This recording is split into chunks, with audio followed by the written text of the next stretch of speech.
Hey everyone, welcome to the Techegy podcast. This is episode 6, I think. Who knows? So 7, 6 or 7, 6, I think, that we've been producing this lovely show. We can't count past 5 anyway. I can't count past 3, but Anyway, as everybody listening may or may not know, we are a podcast that deals with retro computing and gaming, both modern and retro. We do sometimes cover other topics of technology, but that's mainly what we talk about because that's what we like and that's what we care about, damn it. And we're not going to change our ways.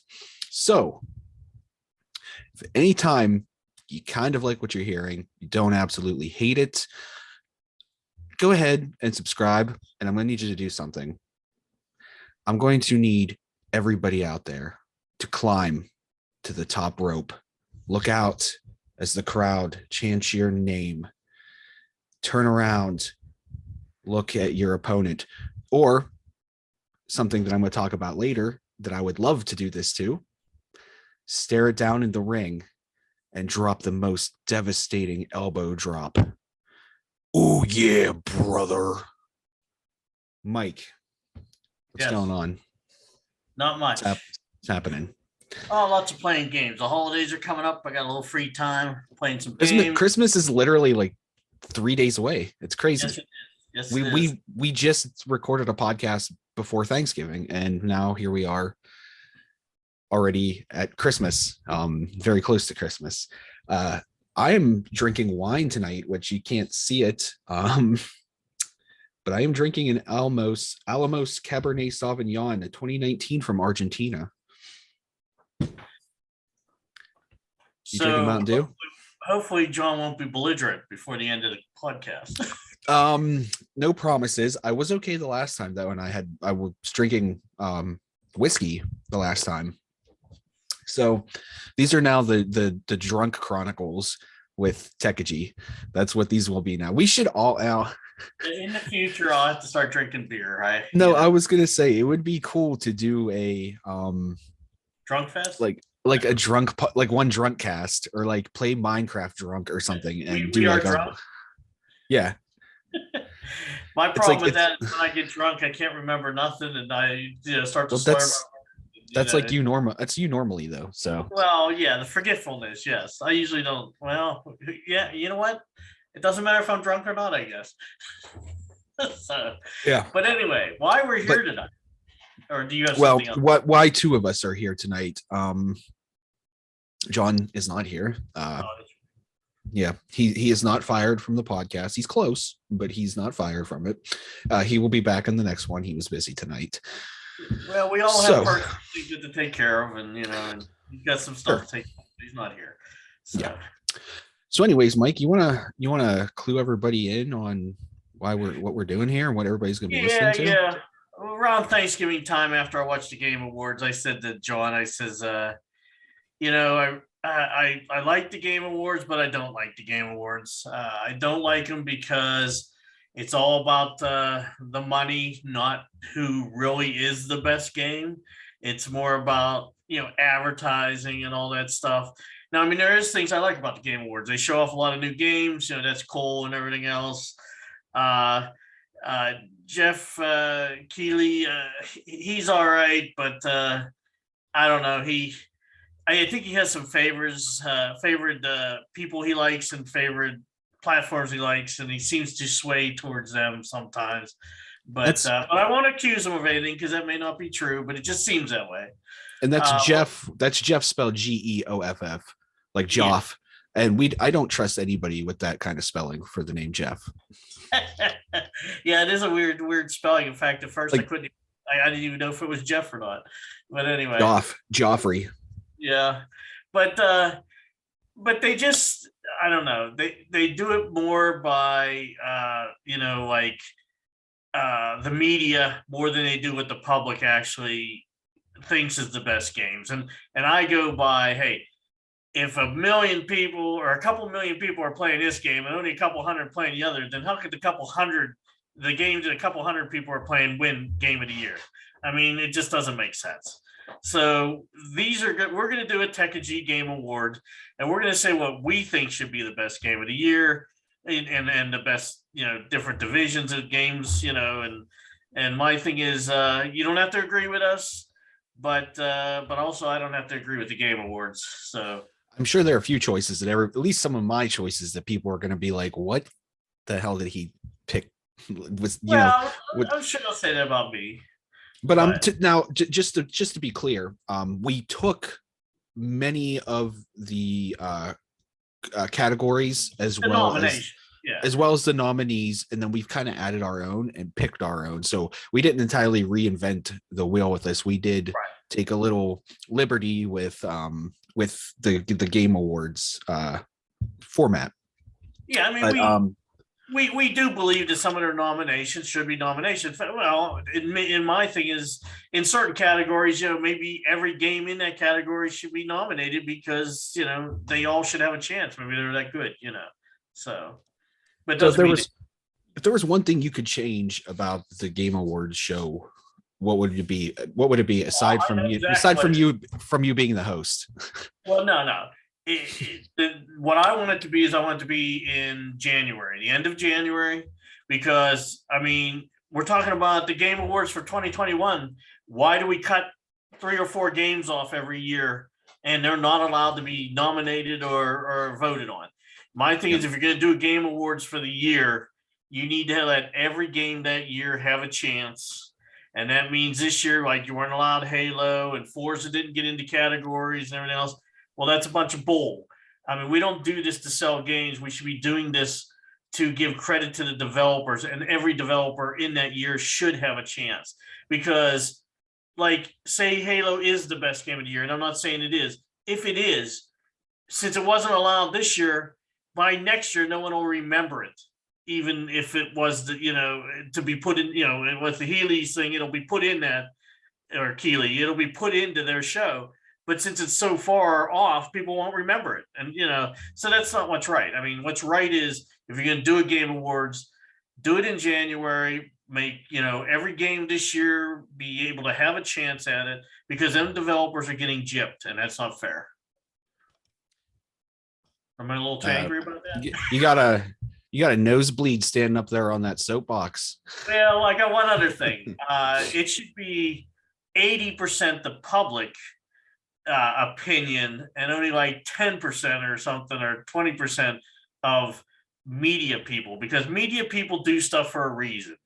They do stuff for money and reasons, to get fame and to get out there and get people to like them. They're not always picking what's supposed to be the best game. They're picking games that may make a stir or something in the public for public to to get people aware of that stuff. That doesn't mean it's the best game. Yes, and I think 2 things stood out to me with this Game Awards, and whether anybody agrees with this or not, I won't give my opinion, but it was a very very woke Game Award politically, with social issues. It seemed like that was a front seat, while some of the games were a backseat to that.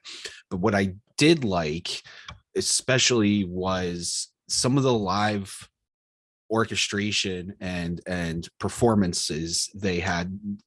Very specifically, the Cuphead Yes, one, Cuphead the one was that was kind of like a 50s doo-wop kind of presentation, like almost like a little bit of jazz thing going on there. That was my favorite. I didn't think that Sting at the beginning was very good.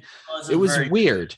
It was weird. He was out of tune, or maybe they were out of tune, the backing band, or it didn't work for me. It was weird. But those were my main takeaways. And of course, Jeff Keighley, in your face. I didn't like that they brought on Juan Carlo Esposito just to have him out there for a few seconds. I mean, he's big now because of The Mandalorian, and he come out for Far Cry, and it was weird. Like, he come out, he read the thing and he left, which is what everybody did. But I mean, yeah, I don't know. Some stuff was just so out of place. I don't mind them having some stars on there and stuff, make the announcements and that. But I don't know if you noticed, the announcements were secondhand to basically showing off the games and the orchestra and everything else. Like, I don't know if you saw one point of the show. They did like 5 game topics in like less than 2 minutes. Like the winner of this is this, and the winner of this is this, and the winner of this Yeah. is this. It's like you was so fast, and I think it was the sports stuff. The sports, they did it so fast you couldn't even figure out what winner was for what. I mean, it's Right. about the winners. It isn't about all that other crap. Oh, excuse me. Yeah, And I some developers got screwed. They had less than 30 seconds for 3 developers to share their limelight. You know what I mean? Where some other ones had 10 minutes, just because maybe, Sting sang the song or something, or you know what I mean? So yeah. And I guess, so I said 2 takeaways, but maybe I should make it 3 because this just popped in my head while you were saying that. There were like long portions of time where I thought I was watching a preview or something for a game, and it turned out it was an advertisement for a mobile app. Oh yeah, they did that too. Yeah, it was the whole thing was a mobile app advertisement. I mean, here's my thing. I don't mind them adding the mobile games in there. That's fine because they're games and everything else. But like you said, some of the things or just mobile advertisements or something like that, and that's what I mean. They're throwing in advertisements. Advertisements that are for commercials. Do that on the commercial break, right? So, yeah. So, anyways, I don't know. Those are my thoughts. I mean, I didn't watch it live. I watched it the next day and kind of took notes and stuff, and was annoyed by Jeff Keighley, which, like everybody else, I believe everybody was pretty sick of Jeff Keighley by the end of that. Don't think he's a very good host. Sorry, Jeff, if you listen to this. You kind of suck. Not funny. It just didn't work. May find somebody else. Let's bring in William Shatner. I would like William Shatner in there to host one. I know he's like 90, but come on, it would be good. I want The Rock. I don't know if you saw The Rock would be, yeah, The Rock, John Cena. Did you see the 20 years of Microsoft, or when they put him out on stage, he was joking with Bill Gates? I mean, The Rock can be funny, and I can't think of the other guy. Who plays in a lot of movies with The Rock? Played the short guy.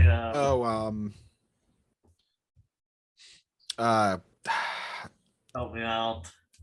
He's a comedian. Yeah, everybody knows what we're talking about. We can't remember his name right now. I can't remember his name. No. Sounds like you're knocking your house down over there. Were you pounding the table? Oh, sorry, I'm beating my pen. You gotta do something with your hands. Sounds like an earthquake over there. Sorry. No, that's okay. That's okay. Just making sure you're okay. I can't remember the name, but let's go ahead and get into this. Don't want to drag this on anymore. I'm sure everybody is just chomping at the bit to hear what we are choosing. So, without further ado, these are the 2021 Techegy Podcast Video Game Awards.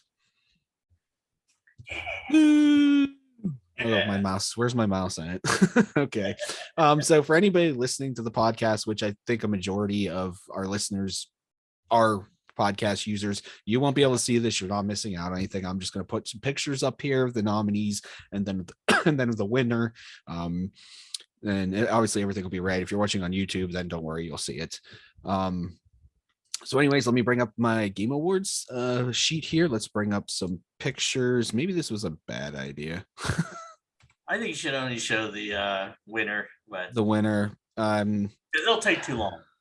Yeah. So what we did before this was I thought it'd be a good idea to download the image, the advertising image for each one so I could show them. But you're right, which I actually had the first 3 lined up, like the pictures for the first 3 categories ready to go. But we're just going to show the winners. You're right. I think that's the best idea. So, Mike, the first category is Best Independent Game. And the nominees for Best Independent Game were 12 Minutes, Death's Door, Kena, Bridge of Spirits, Valheim, Inscription, and Loop Hero. What was the winner, Mike? And the winner is Valheim. Now, me and John both picked Valheim, and we'll give our reasons. John, I don't know, do you want to go first with your reasons? Or you want me to go first? Yeah, I just realized I wasn't sharing the pictures. Yeah, We're not showing the pictures. So here we are. All right, there so we are. Valheim won. Yeah, so Valheim won. And honestly, I'll be totally honest. Out of all those games listed, the only one that I actually played was Loop Hero and Valheim. And to me, Valheim was like a throwback to like the mid 2000s RPGs. It had the survival element. It's multiplayer. It's open world. I mean, it's massively multiplayer open world too. So it's not just an RPG, it's an MMORPG technically, because you can have all kinds of people in your game. You can play public games. It was a little rough around the corners at the beginning, but I think it's been worked out a little bit more, and we should get back in and play it again. I know it's been a while. I've jumped in a few times just like on my own to see some of the new stuff added, and I think it's really coming along. And I think if they continue to release updates, it has potential that it could be. Obviously, it won't win for a grade A title, but I think that it would easily be part of that. And what did we spend? Was it for $14 or something on Steam? Yeah, for this game? It was a cheap game. We bought it when it was in in build mode, or what, I forget what they call that, John. What It they was a call beta. It was in beta. beta preview mode or whatever. But anyway, Yeah. we bought it then, and I did just hear they're coming out with a huge update with extra islands and land to it or whatever. I think like in a month or two here, you're going to get a whole new big update to it. But they have updated a lot since we've been in there. They actually have Christmas stuff and everything else in there now. I just like it because the battling in it, like the fighting of the monsters, and that is fun. The building aspect is fun, and you got to keep light to keep some monsters away, and it was just fun. You run around, especially if you got a friend. It's fun to build and fight these monsters and everything else in there. And so it's a great RPG and all that. Now I did play 12 minutes. Now I know there is, I think William Dafoe in there or whatever is a voice over. And Oh, is he? I didn't even know that. Yeah, and I played it for a couple hours. Well, maybe not a couple hours, but like 2 hours, and it's the same thing over and over again every 12 minutes. And I know you go to a different room and you find something different, but I was bored after like the first half hour. I mean, something it just repeats over and over again and maybe changes a little bit just because you find something in a different room or whatever.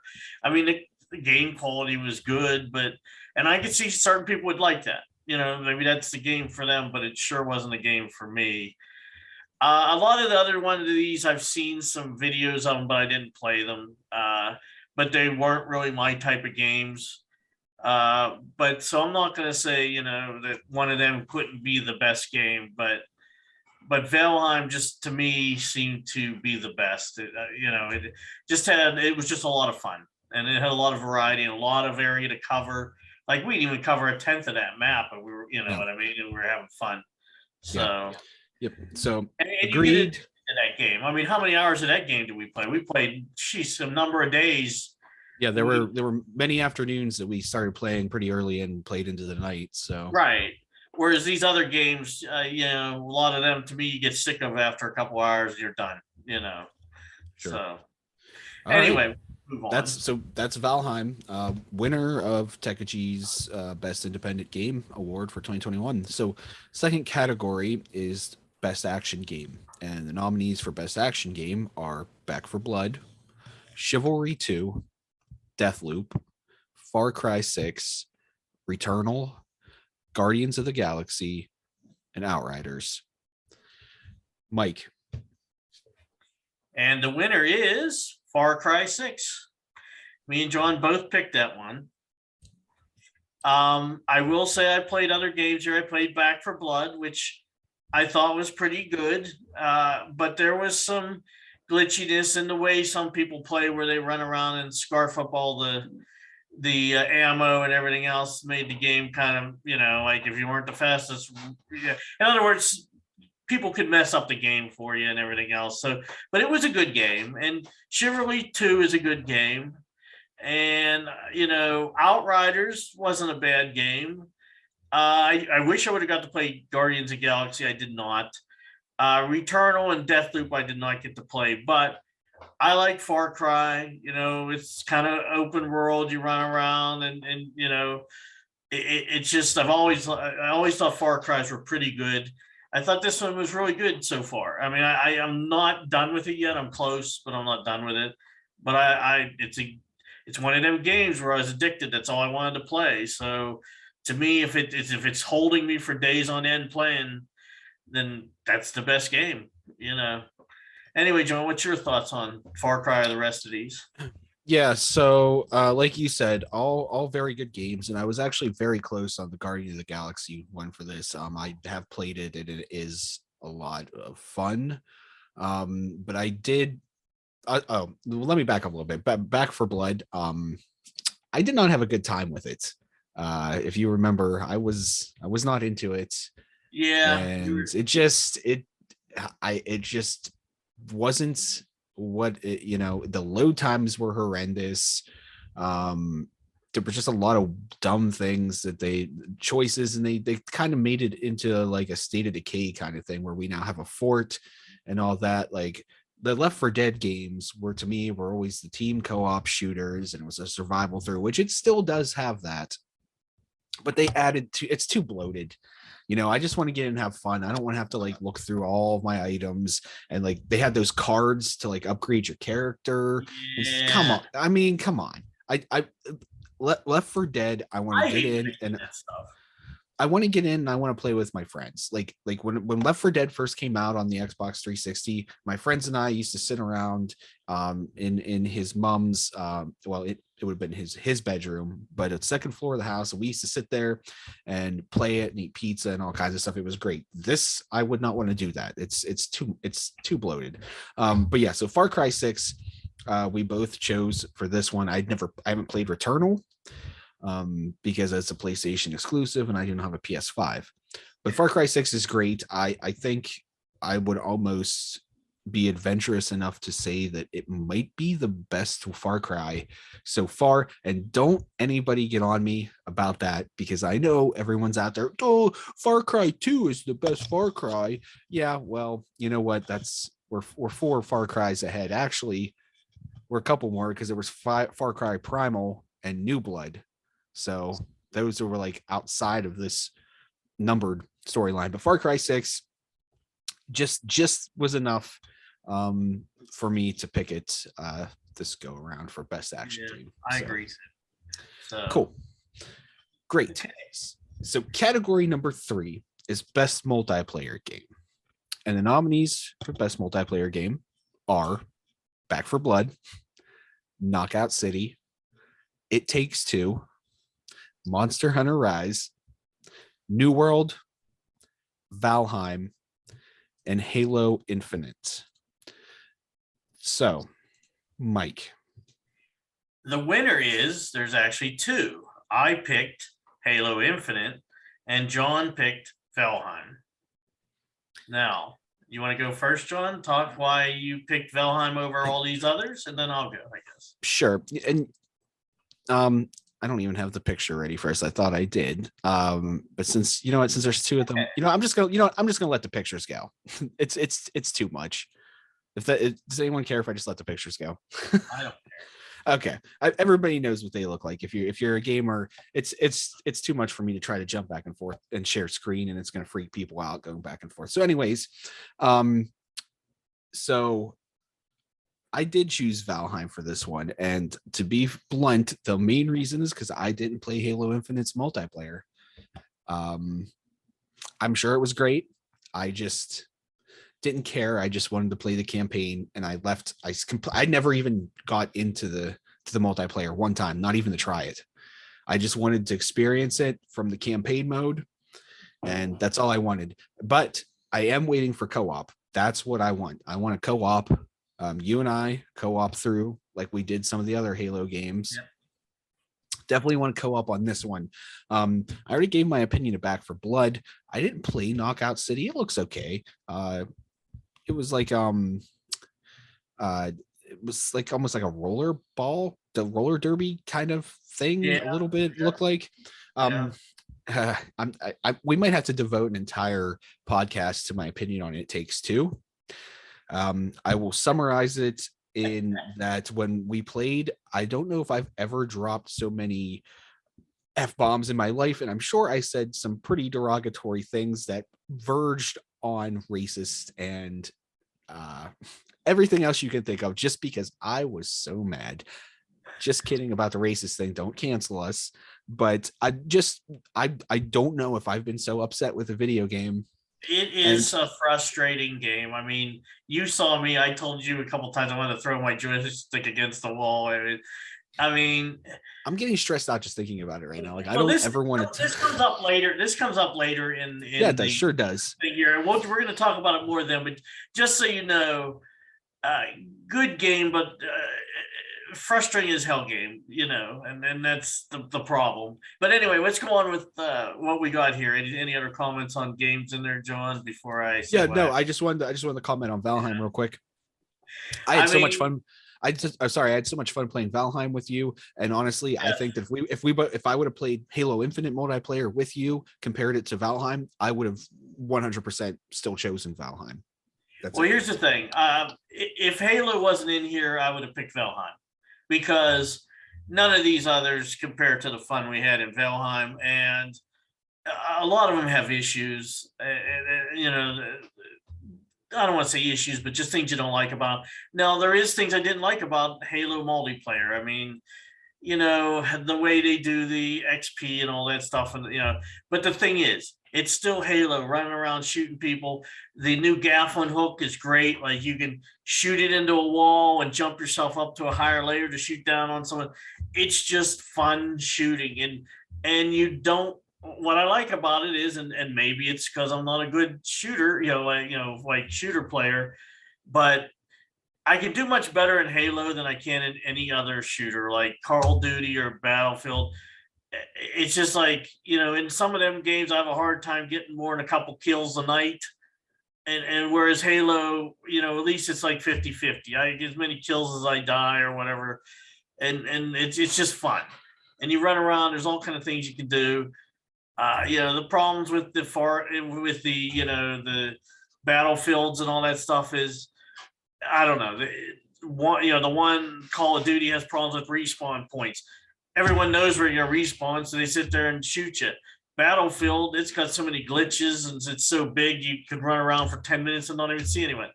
I mean, and I know they're not on the list here, and that's why they're not on the list here. You know, all these feel better to be a multiplayer game than them anymore. But anyway, the Halo has the right medicine, you know, to be a multiplayer. I mean, it's fun. Now they have some issues here. They're working on it. They've all said they're working on it. They're trying to make it better. But I still found that it was, you know, the multiplayer of the year. I thought it was the best. I don't even know why It Takes Two's even in here. It's only a 2-player game. I consider multiplayer 3, 4, 5 players, not 2. I mean, you know, but that's why it's in there, because you can play with 2 people. But it doesn't compare to the fun of Halo or Valheim. So they're both excellent games, and I just like Halo a little better. That's all. Sure. I just realized we're on number 4 out of 16. I know. we better speed this up a little bit, so because this will get too long. Showing pictures, we'll move a little faster. So yeah. So number 4 category is Best Narrative, and the nominees for Best Narrative are Deathloop, It Takes Two, Life is Strange: True Colors, Marvel's Guardians of the Galaxy, Psychonauts 2, Adios, and The Forgotten City. Mike, who won? Who won? Well, the winners are Marvel's Guardian of the Galaxy, and John picked The Forgotten City. I sure did. So, I picked it. Yeah, I'm just say the Forgotten City is actually based off of a mod for Skyrim, a mod called The Forgotten City, and I just recently played that through that mod in Skyrim because I've been playing Skyrim again. I think it's cool. Haven't finished it yet, but the narrative behind it is really interesting, and I honestly don't even want to talk about it because it will spoil it. So if you haven't had a chance to play it yet, please go play it.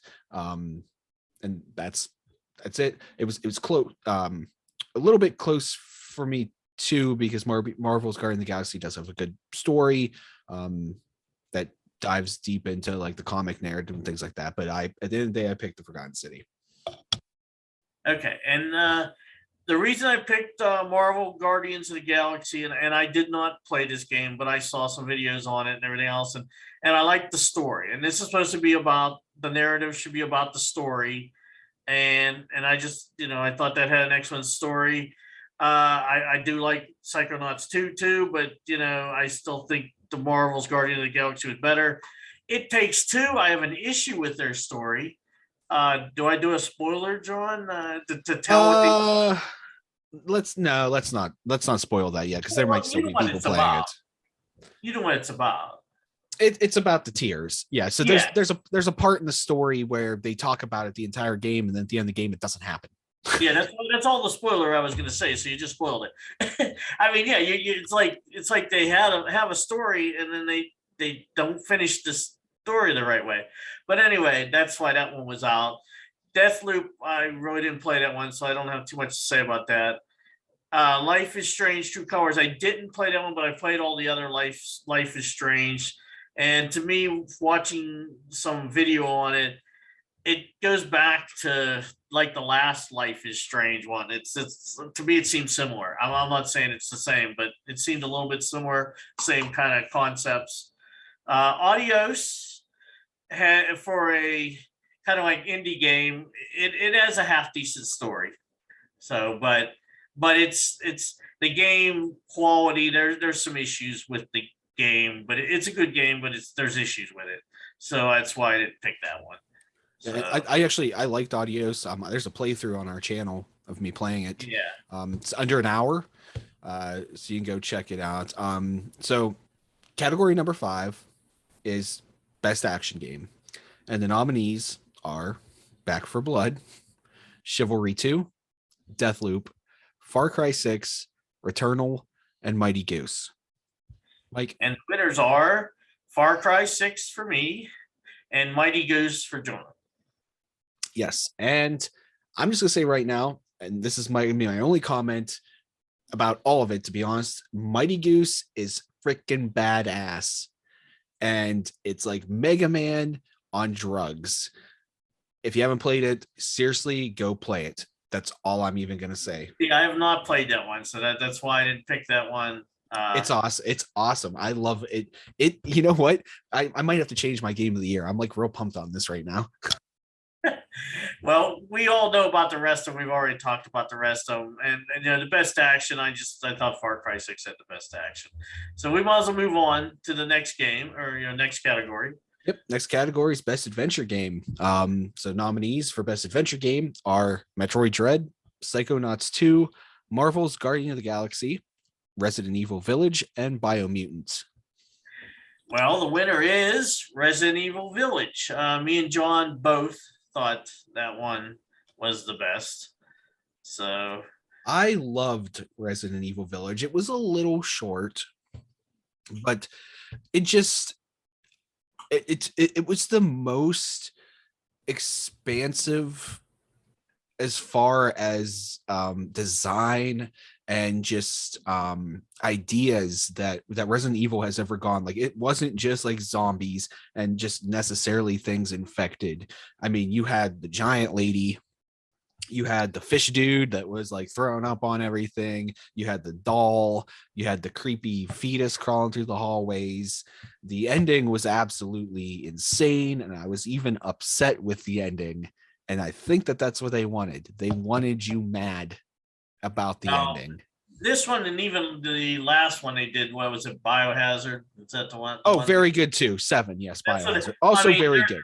The Resident Evils are now going in the right direction as far as I'm concerned. I mean, I agree. them a lot better than the old ones. I mean, the old ones were classics, but this is just more in a scary. In other words, they keep you scared. Resident Evil before was just like shooting zombies. This things busted, like in Biohazard, that guy busted through the wall. That almost make you poop your pants.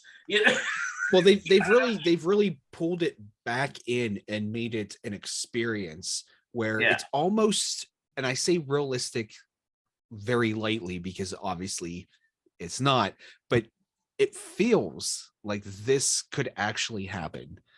I want them to keep going in this direction. I want them to keep going in this direction, make it even I love scarier. it. I I mean, want it after scarier even. I want jump scares. Resident Evil 4 is always going to be my favorite Resident Evil. I think they went downhill after 4. But I really Village is very close to being I've played it through it twice now. That's how, I love it.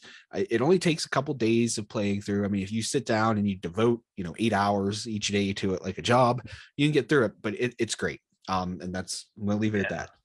We'll leave it at that. But that is it is very good game. Yeah. So anyway. Next category is best ongoing game, and the nominees for that are Apex Legends, Final Fantasy Online, Fortnite, Genshin Impact, Call of Duty Warzone, Sea of Thieves, Halo Infinite, Vigor, and State of Decay. And the winner is Sea of Thieves.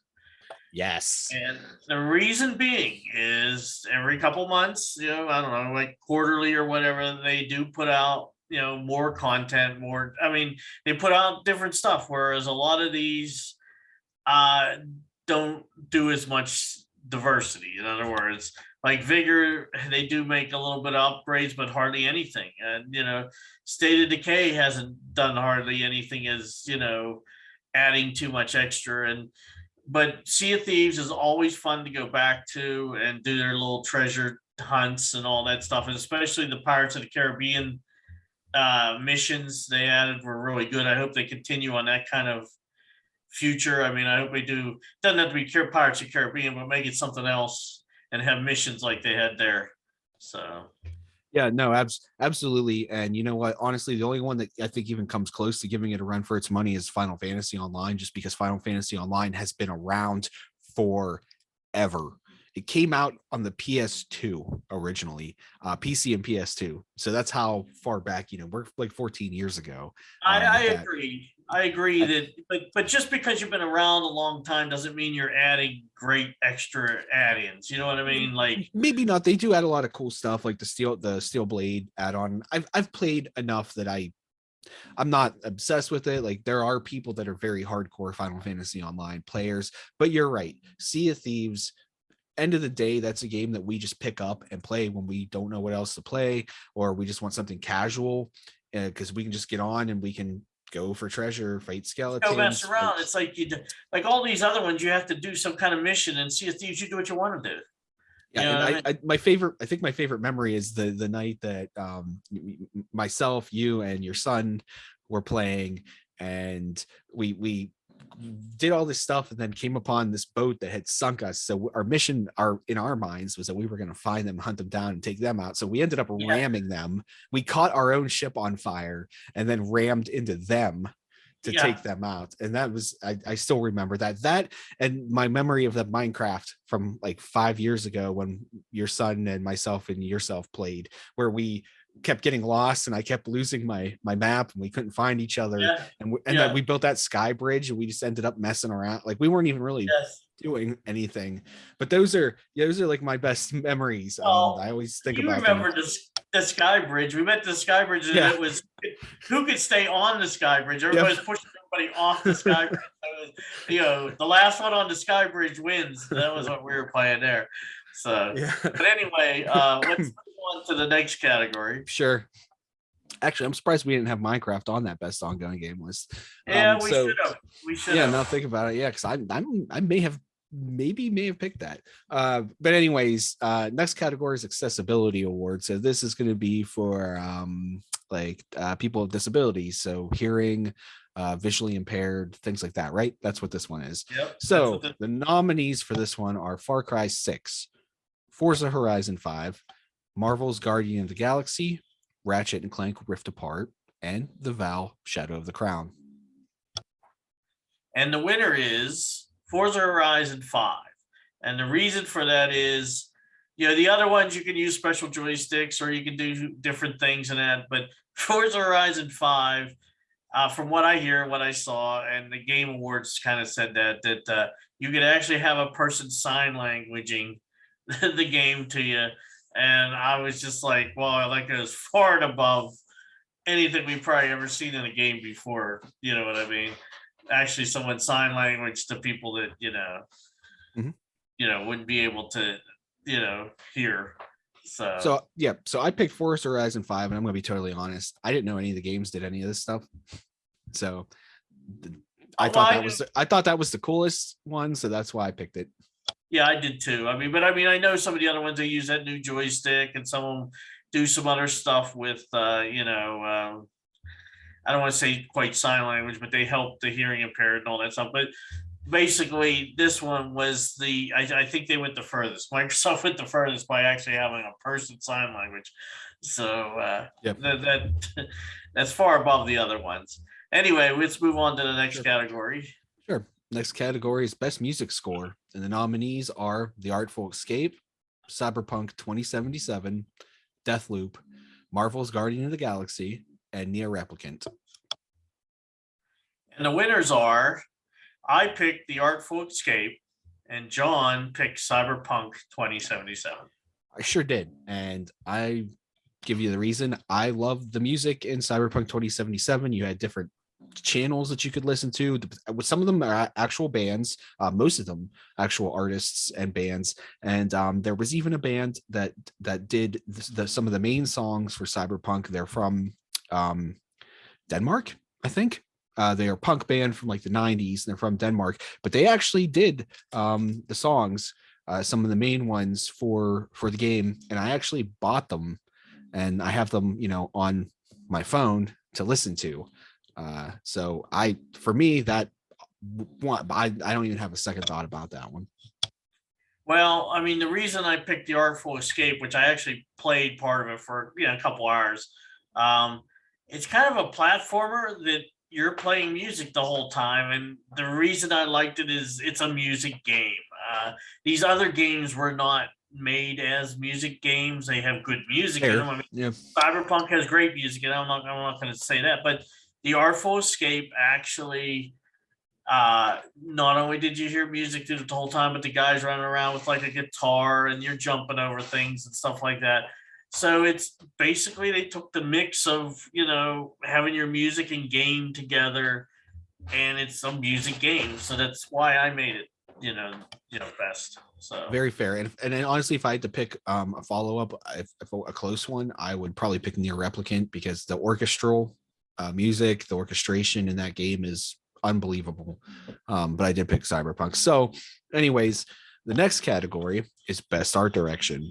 And the nominees are The Artful Escape, Deathloop, Kena, Bridge of Spirits, Resident Evil Village, Cyberpunk 2077, Psychonauts 2, and Ratchet and Clank Rift Apart.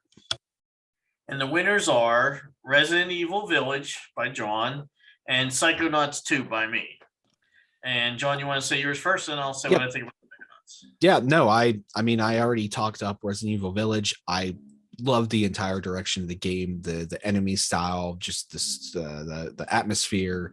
It's chef's kiss for me, almost a perfect game, honestly. Yeah, what I liked about Psychonauts 2 is, every time you go into a different person's mind, it's a different world. So it's kind of like, there's different backgrounds and psychedelic stuff in there. I mean, it actually reminded me of one part of it is like the Yellow Submarine from the Beatles or whatever. Right. It just that's why I picked Best Art Direction, because just the art in it went from like the Yellow Submarine art to just like Nail Days art to different art. So every mind you went into is like a different art filled story. So that's kind of why I picked that one. So cool. So on to the next category, Best Esports. Nominees are Call of Duty, Counter-Strike Global Offensive, Dota 2, League of Legends, Valorant, Vigor, and Fortnite. And the winner is Vigor, and me and John both picked Vigor. And that's because we really like Vigor and we play Vigor all the time. But there for a while we were playing Vigor like almost not every night, but almost every session that we were gaming. Yeah, and you know what? I've played Dota 2 a lot. I've played League of Legends a decent amount in the past, like 10 years ago. And But they're good. Valorant, I think I said Valorant. Whoops, I think it's Valorant. Valorant. I have played Valorant and it's not bad. I It think it's wasn't okay. bad. Yeah, I think it needs a little bit more content, but it definitely has its own kind of character as far as the game goes. But for me, it's Vigor. I don't know. There's just something fun about Vigor. Like my favorite map is the one where you go to the train station and we hide out there. That's also seems like where we have the most success. Yes, Um, we did. We did. just it's I like it. That's my pick. I like it because if you you know, you can either go out there and shoot and try to get the you know, the package they drop from the sky, or you know, if you want, you can just go in there and you know, get some parts and equipment and just run out of the game, you know, just to build your character, you know. But you don't always have to go in there and shoot somebody and make sure you kill somebody. You can actually do some other stuff. Now, just to say one thing about like Dota and League of Legends, to me, they're the same old game. They just add new characters. To me, Oof, it's shots getting fired. old. After 10 years, change your game a little bit. But anyway, yeah. Where's Kevin and Nick? Oh, Kevin's probably swearing and you know, wishing me to, you know, He will be. it's wishing me to hell, probably damning me to hell. But I'll hey, make sure that I tag him at this timestamp in the video. I mean, you know, I'm not saying they're not good games. They are, but you know, just because you add a new character every once in a while, it's still the same game. You know, I mean, I do want them to do something to Vigor. Vigor's going to get old here if they don't add some extra maps or something. But you know, but at least for now, Vigor, in my eyes, was more fun than these other ones. So, yep, agreed. Next category is best family game, and the nominees for best family game are It Takes Two, Mario Party Superstars, New Pokemon Snap, Super Mario 3D World Bowser's Fury, and WarioWare Get It Together.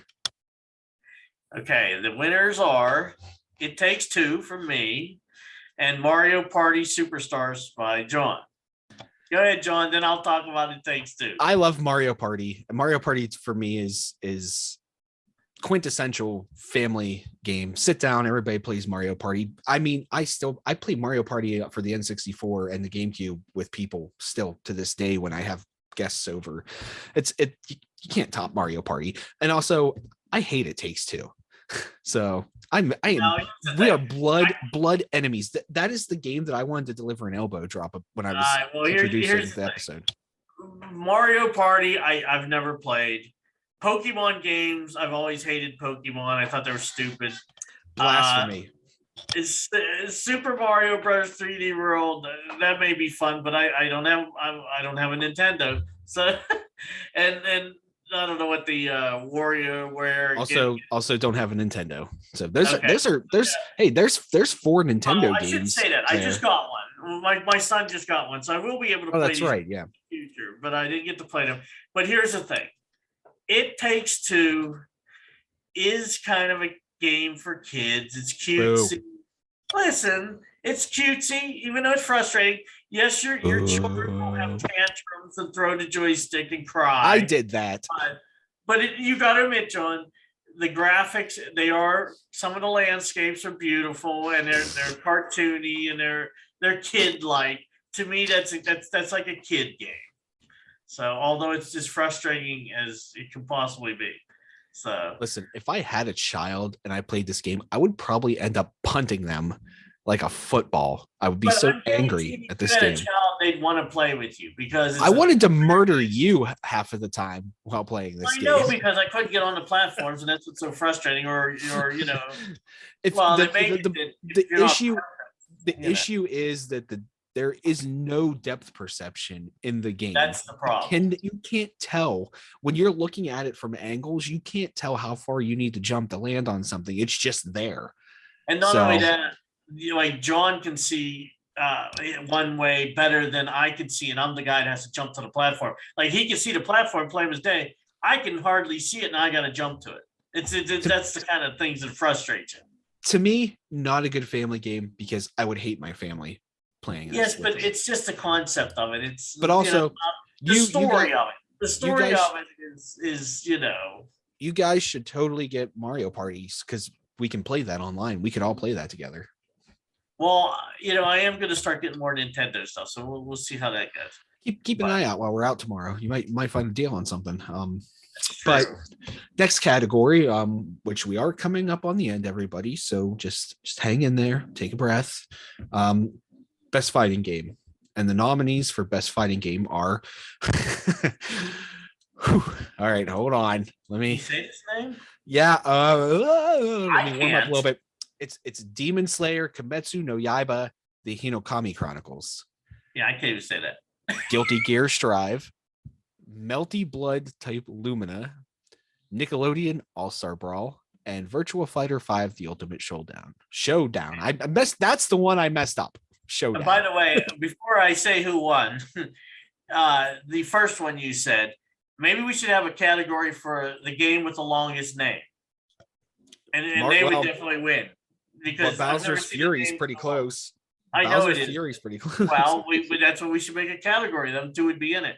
But anyway, beyond that, the best fighting game, the winner is Nickelodeon All-Star Brawl by John and Virtua Fighter 5 Ultimate Showdown by me. So, I mean, what can I say? It's Nickelodeon characters. You can play Patrick and SpongeBob and beat the shit out of people. Done. Yeah, maybe I should have thought more about that. But anyway, I picked Virtua Fighter 5. I sold it. You did, because I didn't really think of it that way. Anyway, I just always liked Virtua Fighter, and I'm not saying that there aren't better games now, but in this category, I just kind of like that one the best. So, but thinking about the Nickelodeon one, the fight with to be SpongeBob and all. Yeah, it's Super Smash Brothers, but with Nickelodeon characters. But is it the best technical fighting game? Like, as in, don't even care. Well, that's So, don't even care. Hey, get it on the picks, whether they're good or right or wrong. Get it on the Switch and we can all play it. True. All right. Next category is best strategy game. Probably my least favorite category here, but the nominees are Age of Empires 4, Evil Genius 2, World Domination, Humankind, Inscription, and Microsoft Flight Simulator. And the winner is Age of Empires 4. Like I said, my least favorite category, but that is easily my favorite of my least favorite. The end. Well, here's the thing.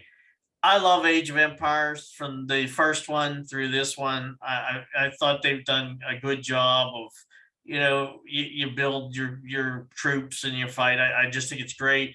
Now, I almost picked Microsoft Flight Simulator, and the reason why was, well, no, I know what. No, I did not. No, not for this category. Sorry, that was wrong, because it's the best strategy, and there ain't strategy in flight. So there's no strategy in that, really. It's the next category. Sorry.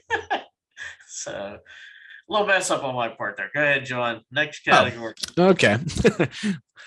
So second to the last category is best simulator game, and the nominees for that are Microsoft Flight Simulator in the correct category, Forza Horizon 5, Jurassic Park, which I think is actually Jurassic World, is what it's supposed to be, right? Lawn mowing simulator, Hotel Magnate, and Junkyard Simulator and Gas Station Simulator. Mike. Okay, and the winners are Forza Horizon 5 and Gas Station Simulator by John. So, I'll go first, I guess. Sure. What I was saying about here's the thing: Forza Horizon 5. The reason I picked the best similar game is, I mean, it's just like you're really driving a car. Everything looks so realistic. I mean, there's hardly any flaws in that game. I mean, if there is, I've never seen one, really. I mean, the game is perfect. It's gorgeous. It drives right. I mean, the cars sound the same. They sound like they should sound like that. I mean, that's why I picked it as the best simulator. Although Microsoft Flight Simulator, that's what I was talking about. The last category I started saying this, and I really meant this category. But Microsoft Flight Simulator comes in a close second because when you can fly around the world and fly over your own house and all that, geez, man, that's called simulate real world. I mean, when you can look down on your own house, I mean, and it looks like your house. It's simulating things that I'd like to do in real life. Wow, my lips are purple. I can't tell from here. So anyway. Oh, they're just wonderful. Thank you. So I picked gas station simulator for this one. Hard one for me because lawn mowing simulator and junkyard simulator are both in there as well. But gas station simulator, I don't know. It's a lot of fun. It's pretty cheap on Steam right now. So if you have the opportunity and you have a little bit of the cash, please, I recommend it. Even if you don't think that things like this are your cup of tea, it's fun. It simulates you owning and working at a gas station. Fun. You can have gas fights. I can't have a gas fight in real life. I'll get arrested.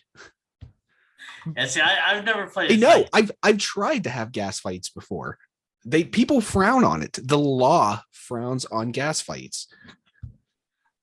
But so. I mean, that sounds fun and all. So yeah. But anyway, let's move on to our last category.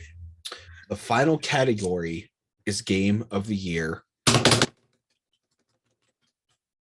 And the nominees for Techegy Podcast 2021 Game of the Year are Halo, Forza Horizon 5, Resident Evil Village, Microsoft Flight Simulator, Deathloop, It Takes Two, Metroid Dread, Psychonauts 2, and Ratchet and Clank Rift Apart. Mike, please grace us with the Game of the Year. And the winners are Halo Infinite by John and Forza Horizon 5 by me. And you want to say yours first? Because mine, I got a few things to say. So I do. And honestly, this was a hard choice for me. I loved Resident Evil Village. I loved Metroid Dread. I hate It Takes Two. But I sat down and I thought, what game was I hyped for? What game made me feel like I was in high school and was waiting for the next release, watching X Play and other G4 TV shows, just waiting for release date. And it was Halo Infinite.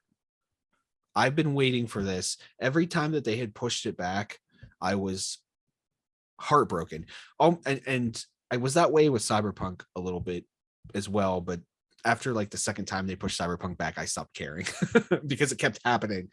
But Halo, I don't know. It gave me that nostalgia feeling. Like I said, like it's 2004 and I'm watching G4 and I'm waiting on this game to come out. I'm getting in line with my friends at GameStop and we're skipping school the next couple days.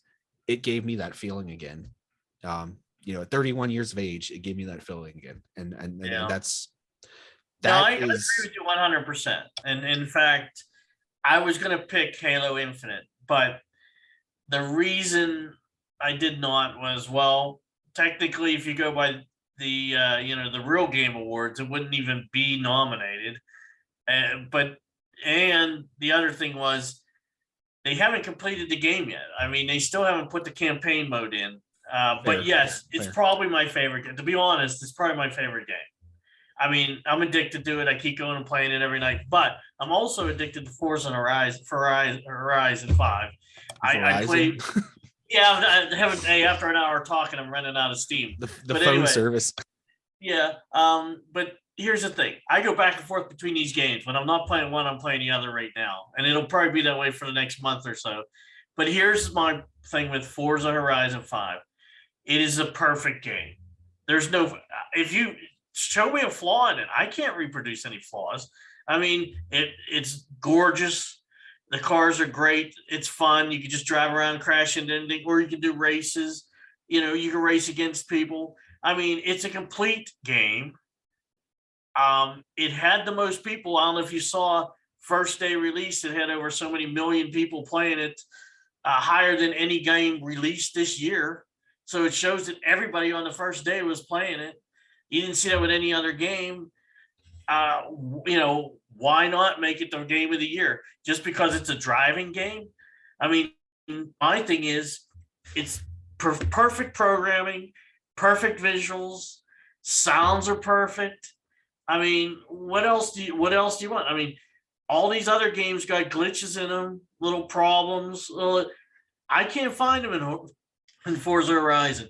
So that's the only reason I made a game of the year. Plus, what is wrong with a racing game not being a game of the year? I mean, everyone do just a racing game. Wait a minute, it's just as fun as Halo. I mean, in fact, it's not as stressful. You can sit back and you drive around, But anyway, if Forza Horizon wouldn't have come out this year, Halo Infinite would definitely been my number one game. But and I probably will play more of Halo just because of when the campaign comes out. Me and John are going to play the campaign probably on Legendary, try to beat it or something. So oh God, maybe not Legendary, but at least higher up. I will say that this Halo is a little bit more unforgiving than prior Halos. But anyways, I digress. That is the Techegy Podcast 2021 Game Awards. Look forward to us doing a Game Awards again next year, if we're still a thing. If Mike doesn't die from COVID, we will still be. Yeah, as long as I survive. Yeah, or John, if John doesn't die from COVID. Everyone wear their masks around me and get your shot because I don't want to get it. No thanks. So, but think of us others. Think of us others, not yourself. Anyway. No. So I real quick want to touch on some upcoming stuff. Data Privacy Week is in January, 24th through 28th. We will have some content about that. I not an entire podcast. I don't think I need to beat on that for an entire podcast, but maybe like 20 minutes of a podcast. I can talk about some data privacy things real quick. There are other privacy podcasts that are way better doing this than me. The OSINT podcast is amazing. Go check him out. On pretty much all the apps.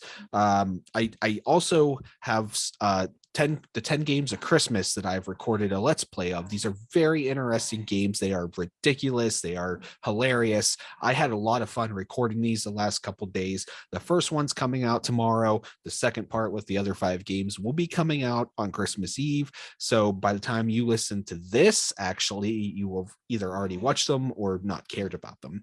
But I went into them not knowing anything about the games. Some of them I purchased off of Steam for just a few bucks, and a lot of them are free on itch.io. I don't know. I like I said, I honestly had a lot of fun. I put on my full Santa suit and played through them, and they were just so ridiculous. I was laughing at so many parts. So we do have another podcast coming up as well, and I'm not entirely sure when it's going to happen, but we do have one on like retro video game collecting that's going to be coming up that we meant to do for a long time and just haven't had the chance. There's a lot of content in that. It's hard to put these together and not have them go on for 4 or 5 hours. Like right now, like I'm ranting and I'm watching the clock tick up. But anyways, we have a lot more stuff. We are back, baby. Except for John this episode. He was back one time, but no, we're back. And I really think that if anyone's listening and there's something specific they want to hear us talk about that maybe other podcasts don't touch, as long as it's not political or anything like that, I would have no problem. Okay, so wait, let me take that back a little bit. I'll go a little bit political if it's a tech kind of thing, but I'm not going to so much give my opinion. I would cover kind of all the opinions. I'm not giving my opinion on it. If it's political and it's tech related, we can cover it, but I'm not going to do that. And I also had an idea, and this is an idea that I had a while back, and it was about doing crime and tech as like a spin-off series. And I think I really want to do that. And I don't know if Mike, I don't want to speak for you, and I'm not going to speak for John.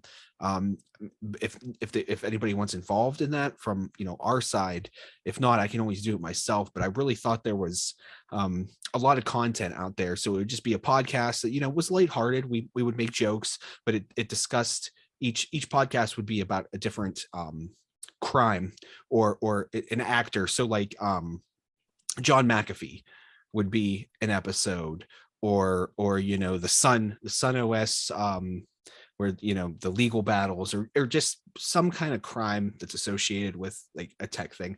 I don't know, just like an idea I had, and I'm kind of stealing the idea from Crime in Sports, a podcast which is hilarious. Also check it out. You definitely know them over us, most likely, but I don't know. That's it. I'm off my spiel. I think we're gonna wrap it up. So Mike, please, final thoughts about tonight. Final thoughts, or anything else you want to add, because I just said a lot of stuff.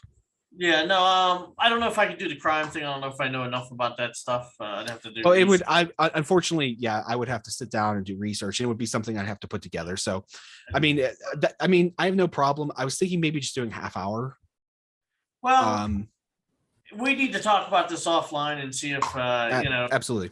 If I know enough about that stuff to comment, because I don't, I know who McAfee is and what he did and all that, but I don't know all the ins and outs. Like, well, so specifically, I'd already kind of planned the John McAfee episode before we went on that extended hiatus, and there's a lot of stuff that happened that people don't necessarily know about, and some of it's pretty funny, and I think there's a lot of stuff that John McAfee gets a bad name for stuff that people think he did, but it turns out that he really didn't do it, or at least they weren't able to prove that he did it. And I won't get too much into it, but like there was, he murdered his neighbor. That was never proven. He never was sentenced or anything like that for that. But that's the first, when I talk to people about John McAfee, they're like, oh yeah, he's the crazy antivirus guy who killed his neighbor. I'm not saying he didn't 100% do it, but I mean, he wasn't found guilty, or he was never even in court for it. So whatever. But yeah, so that's just a conspiracy theory. I mean, what is it? Well, the neighbor did die. Okay, but well, you know what? I at least have to. That could be a million different ways. Well, there were some disputes between the two of them. And like I said, see, this is why I need to do the Crime and Tech podcast. So maybe I'll just make it like, I mean, I don't want to involve anybody in anything. We can talk about it offline, but even if it's just me for 30 minutes going over this stuff, I would like to do that. And I'd still want to keep it lighthearted. You know what, Mike, you could just be the wingman. You don't even have to know anything. You could just be there. Just sit there and make rude comments or something. Well, that's actually like the format for Crime in Sports. As well, I could say things like, "Well, I argue with my neighbor, but that don't mean nothing." No, that's great, because then you can. I mean, I'm not going to kill my neighbor just because it's a different agreement. We disagree. It goes a little bit deeper than that, and it involves some pretty shady stuff because it happened in South America. Anyways, that might be coming up. That's for a future. But thing. Yeah, and if Mike, if you don't have anything else for anybody, any thoughts? I don't think I have anything else. I can't. I do have one thing, and I want to preface it though. I want to say that I hope everybody has a great Christmas. Yes. I hope everybody gets to enjoy their time with their family and loved ones, and please cherish that and make good memories, because that can all be gone in the blink of an eye. So. Yeah, I mean, I'd like to say, Merry Christmas to everybody. And, what I think the world needs is everybody needs to be a little nicer to each other and, not argue so much. Everybody has a different opinion. Maybe you should just, if you don't agree, you don't have to say anything. Agree to disagree. Yeah, instead of everybody fighting all the time. Yeah. Anyway. So I want to say cheers. Merry Christmas. Happy New Year's. Say cheers to the water. happy holidays, whatever you celebrate. From Techegy Podcasts, we wish everybody the best and are looking forward to a great 2022. And remember. I do remember. So I mean, everybody listening, Mike, I think we have a message for everybody, right? Like what do we want them to do? What do we want them to do? We need to do this on 3, right? We got to do this on 3. We're going to mess this up. Okay, here we go. 1, 2, 3. Stay nerdy, my friends. Boom. We're close. We're pretty close. We didn't have Well, we didn't have. We can't even do it when we count to 3. I know. Well, we didn't have John to chime in like halfway through the both of us saying it to start like late. Yeah. So, yeah. Anyways, everybody stay nerdy. Merry Christmas, Happy Holidays, Happy New Year's from Techegy Podcast. We'll see you in 2022. Yes. Ching ching. Night, Have everybody. a Happy New Year. Or Goodbye. good day or whatever. Goodbye.